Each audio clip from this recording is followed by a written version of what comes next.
what would you term yourself as you're sitting there watching the commissioner named Baker Mayfield, if not surprised? Well, I would say, it was interesting that, in the previous drafts I've been in, and, obviously I've been in the NFL for many years, but as a general manager at least, like when Leonard Williams came out, we were at 6.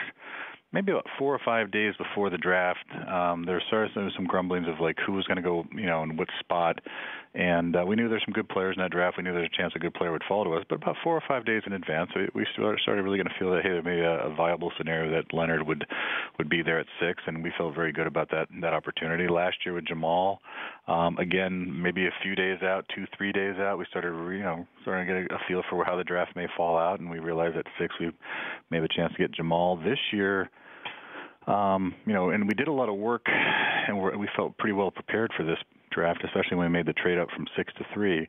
But this year, leading up to it, there's a number of different names that are kind of floating around, and we always kind of thought Sam was sort of a consistent one in that spot. At least that's how a lot of the the impression we had from a lot of the information we were gathering. But really, the day of the draft, that's when there was some late breaking, at least information or news that it may be Baker Mayfield. So that was interesting. And of course, as the draft unfolded, you never really know what's going to happen until you're on the clock. And we're like everybody else, sort of sitting there watching and trying to figure out who was actually getting the phone call. And we saw Baker take the call, then we realized it was him. And not necessarily surprised. He's a good player in his own right, but again, I think our impression was, all through the process that Sam would have probably been picked at 1, and then there was always this possible scenario at 2, and then the other scenario of maybe somebody trading up to 2 to take him, or maybe the Giants would trade out of that pick, or we knew they liked the running back quite a bit, and Saquon, they got a heck of a player in him, but yeah, it just kind of unfolded. It wasn't, but I think really you do so much work in advance. You're very calm. At least I'm very calm during the draft, and kind of wait and see what falls to you. And of course, when it presented itself, we felt very good that to take Sam in the 3rd spot. There were a lot of, like I said, but when we made the trade up, we felt very good sitting at 3. So we thought we were in a really good position there. So let me ask you this question, Mike Maccagnan: had Darnold gone first, and you had a choice between Mayfield and Rosen, who would you have taken? Well, it's interesting. I remember John Dorsey said his wife didn't even know who they were going to take with the number 1 pick. Yeah, by the way, that was a red flag. Mike, that was a red flag. That's not true.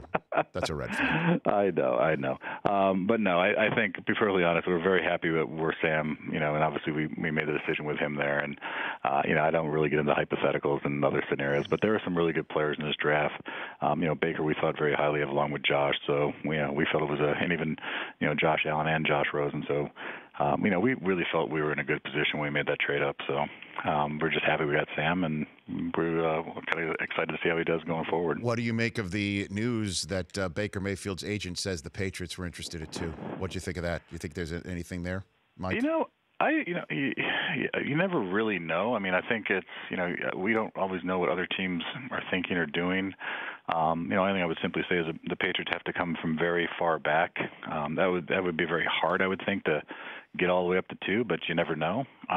But most of that stuff, I think when you actually go into the draft and you do so much work in preparation for it, and then you make your picks, from a team standpoint, you really don't look at the hypotheticals. I mean, the media, I think, tends to kind of analyze all that stuff. And but, of course, I mean, literally, maybe it's in a passing conversation, but for the most part, we're more focused on, getting back to work and trying to figure out ways to make this team better. So that's, I don't give that too much thought, but to go all the way from where the Patriots were picking at 31 to 2 is just a long way to go. And, of course, what they would have to give up to get there would be, I really wouldn't know. It'd be interesting. The Rich Eisen Show, weekdays at noon Eastern on Audience.